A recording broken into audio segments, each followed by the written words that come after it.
Dear colleagues, the Advocates Amendment Bill 2025 ये जो भारत सरकार ने ये जो प्रपोज किया है और ये जो बिल है, इस बिल पर अलग अलग बार एसोसिएशंस और इंडिविजुअल्स एडवोकेट्स के अलग अलग उनकी राय इस पे आ रही है। ये द एडवोकेट्स अमेंडमेंट बिल 2025 ये हम सब लोगों के लिए बहुत ही इंपॉर्टेंट है। क्यों कि इस बिल के जरिए हमें यह सोचना है, यह डिस्कशन करना है कि क्या भारत सरकार, गवर्नमेंट ऑफ इंडिया, ये जो बिल प्रपोज्ड है, क्या ये बिल एडवोकेट्स के वेलफेयर में है, उनके फायदे के लिए है?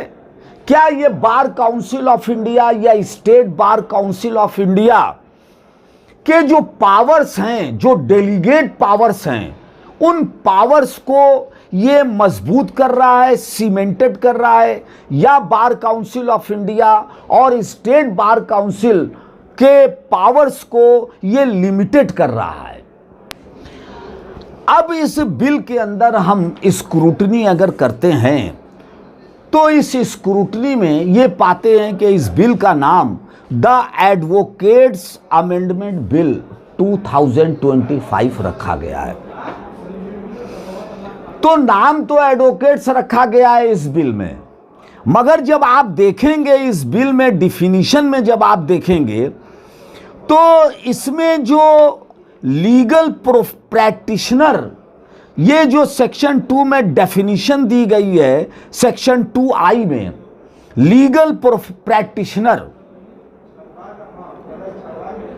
तो नाम तो एडवोकेट्स एक्ट है, मगर लीगल प्रैक्टिशनर की यहां जो डेफिनेशन दी गई है वो यह दी गई है कि legal practitioner means any advocate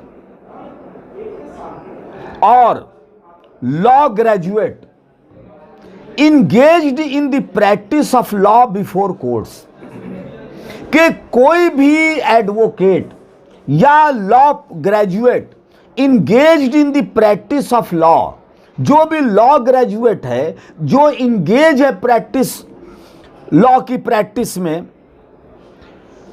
before courts, tribunals, जो ट्रिब्यूनल्स में भी जो काम कर रहे हैं वो लीगल प्रैक्टिशनर कहलाए जाएंगे। और क्वासी जुडिशियल फोरम्स और doing legal work in any private और public organisation including but not limited to statutory and autonomous body, domestic and foreign law firms and corporate entities. तो अब सवाल यह पैदा होता है कि जो एडवोकेट हैं उनको लीगल प्रैक्टिशनर कह दिया गया, और लीगल प्रैक्टिशनर में एडवोकेट्स को समाहित कर दिया गया कि एडवोकेट्स जो हैं वो लीगल प्रैक्टिशनर हैं। जब आप 1961 द एडवोकेट्स एक्ट की डेफिनेशन जब आप देखेंगे तो उसमें एडवोकेट्स मींस एन एडवोकेट, सीधे उन्होंने एडवोकेट्स कहा है। An advocate entered in any roll under the provision of this act, तो जो भी एडवोकेट जो इनरोल्ड है इस एक्ट के, माने बार काउंसिल ऑफ इंडिया और स्टेट बार काउंसिल जिसको इनरोल्ड करती है वही एडवोकेट है। तो जो यहां इनरोल्ड हैं, जो प्रैक्टिस कर रहे हैं बिफोर द कोर्ट, हम एडवोकेट, वो एडवोकेट है। मगर यहां पे लीगल प्रैक्टिशनर मींस एडवोकेट कर दिया। That is a very chaos. It will bring a chaos in the advocates fraternity, and it is not good in the interest of the legal system. अब legal practitioner advocate कहलाएंगे। उनको legal practitioner कहा जाएगा, legal practitioner है। और legal practitioner कौन है, उनकी डेफिनेशन क्या है?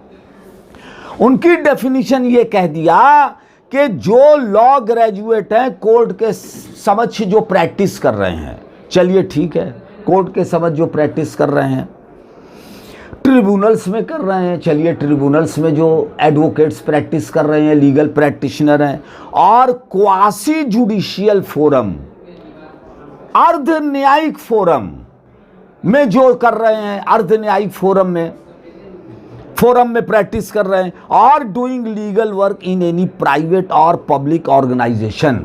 तो अब प्राइवेट ऑर्गेनाइजेशन में अगर कोई एडवोकेट काम कर रहा है, प्राइवेट ऑर्गेनाइजेशन में, including but not limited to statutory and autonomous body, domestic and foreign law firms and corporate entities, तो ये सारे लोगों को कवर कर लिया लीगल प्रैक्टिशनर में।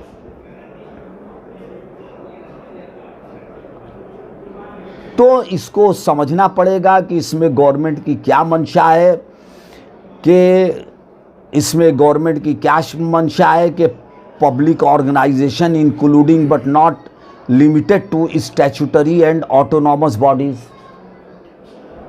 इसमें उनकी क्या मंशा है, क्या वो चाहते हैं। तो ये भी एक डिस्कशन का मैटर है, वॉट एवर में भी लोग अपनी अपनी राय दे सकते हैं।